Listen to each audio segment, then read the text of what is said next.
don't think that the environmental goals were our primary objective when we were first looking for a property. Our primary objective was to really get a property of scale that we feel like we could have a sustainable business financially. Through the winter months we get pretty cold here. We lose a lot of protein, so our goals are to try and destock through the coldest part of the months, and obviously then have what we can carry depending on when the season breaks for us. We've got a very diverse soil types, land types, vegetation types.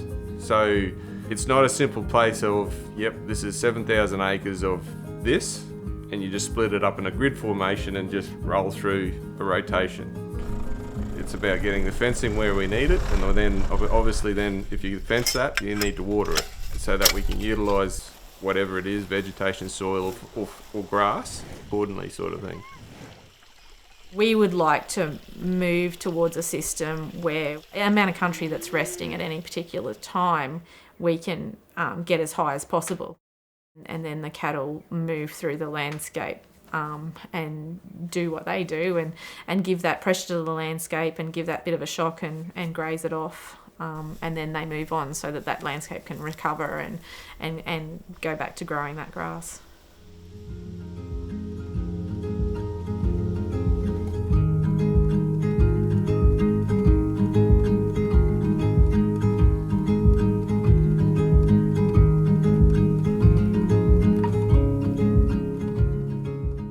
I guess we sort of come up with the concept that if we were to rush in here and if we were to just knock everything down and clear everything and start sort of creating what we thought it should look like and everything, there's a lot of those things that we won't be able to put back.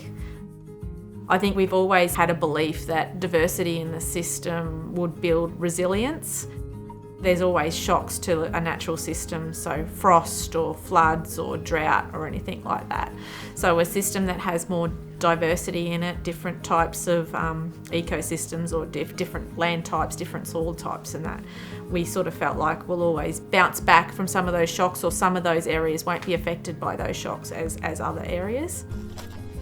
Definitely the family that owned the property before us, they thought a lot of the natural areas and protecting those virgin type areas. I'm of the firm belief that those virgin vegetation areas, they're a nutrient source for the landscape. So the amount of density in leaf litter and that they have there, that eventually leaches through the landscape for those areas that they're in. I use the example particularly with the bottle trees because they're kind of an iconic plant species. Those bottle trees are surrounded by a belt of vegetation. One of the things when people did clear the landscapes is they did leave the bottle trees because they are beautiful, and what you see then is that those bottle trees end up the trees that are struck by lightning, so they end up sort of dead or exposed in some way, and they actually end up, we don't see too many of them, whereas I think the great thing about this property is we have an extensive amount of bottle trees, and I do honestly put that down to these vegetation belts and things that act just as a bit of a protective area. We believe there's some benefits to keeping some of the trees in the landscape. The trees definitely keep our country warmer. We certainly have some lower productive types in our what we call our forest country. It might be lower productively, like won't put the weight on the cattle as quickly when we're grazing it and that sort of thing. But then when it comes to winter and we do frost here fairly heavily, those areas we're finding are not frosting, and the cattle will sustain on them through winter better than maybe some of those areas that have been quite extensively cleared. Make me nervous.